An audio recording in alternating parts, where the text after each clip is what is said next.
ప్రత్యేకించి ఈ రోజున వర్గీకరణకు సంబంధించి దీనికి మనస్ఫూర్తిగా ఈ స్థాయి దాకా వచ్చింది అంటే ఒకళ్ళు మందకృష్ణ మాదిక్ గారు అయితే దాన్ని ముందుకు తీసుకెళ్లిన వ్యక్తి శ్రీ నారా చంద్రబాబు నాయుడు గారు అధ్యక్షుడు. అలాంటి ఆత్మగౌరవ పోరాటాన్ని ముందుకు తీసుకెళ్లి దాన్ని ఆంధ్రప్రదేశ్ ఉమ్మడి రాష్ట్రంలో ప్రవేశపెట్టిన ఘనత, దాన్ని ముందుకు తీసుకెళ్లిన ఘనత శ్రీ నారా చంద్రబాబు నాయుడు గారికి మన గౌరవ ముఖ్యమంత్రి గారు దక్కుతుంది అధ్యక్ష. ఈ రోజున దేశ స్థాయిలో దీన్ని ముందుకు తీసుకెళ్లగలుగుతున్నాం అంటే ప్రధానమంత్రి గారు దృష్టిలో పడిందంటే దానికి నాంది ఆంధ్రప్రదేశ్ నుంచే పడింది అధ్యక్ష.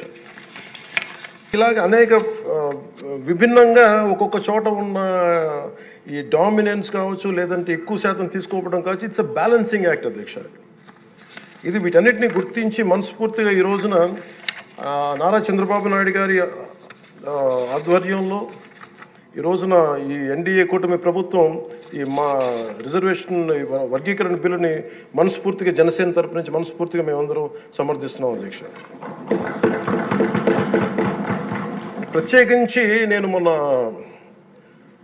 రాజీవ్ రంజన్ మిశ్రా గారితో మాట్లాడుతూ ఉంటే 100 నుంచి 10,000 లోపు ఉన్న దాదాపు 59 ఉపకులాలు, మా దళిత కులాలు, ఇవన్నీ మాలమాదిగా దళిత ఉపకులాలతో సహా 59 ఎక్కువ సంఖ్యాబలం ఉన్నాయి. దీన్ని ఎలా చేస్తారంటే 100 లోపు నుంచి 10,000 లోపు ఉండే 46 కులాలు అధ్యక్ష.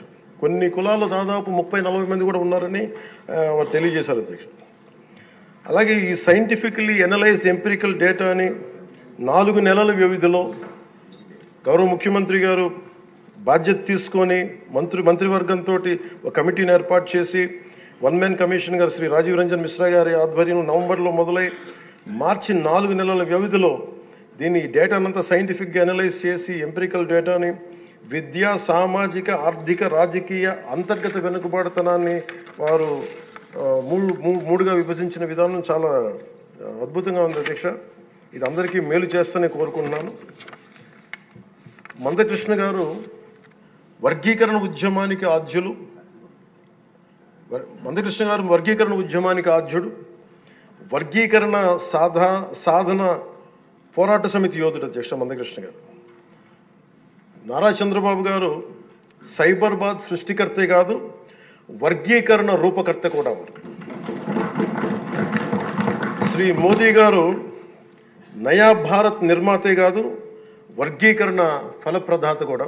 అందుకని మనస్ఫూర్తిగా ఈ వర్గీకరణ బిల్లుని ముందుకు తీసుకెళ్లి దీనిని ఆంధ్రప్రదేశ్ అసెంబ్లీలో ఈరోజు ప్రవేశపెట్టినందుకు మనస్ఫూర్తిగా ముఖ్యమంత్రి గారికి, అందరికీ, మంత్రివర్గానికి, సభ్యులందరికీ మనస్ఫూర్తిగా ధన్యవాదాలు తెలుపుకుంటూ స్పీకర్ గారికి నా హృదయపూర్వక ధన్యవాదాలు తెలియజేస్తున్నాను అధ్యక్ష.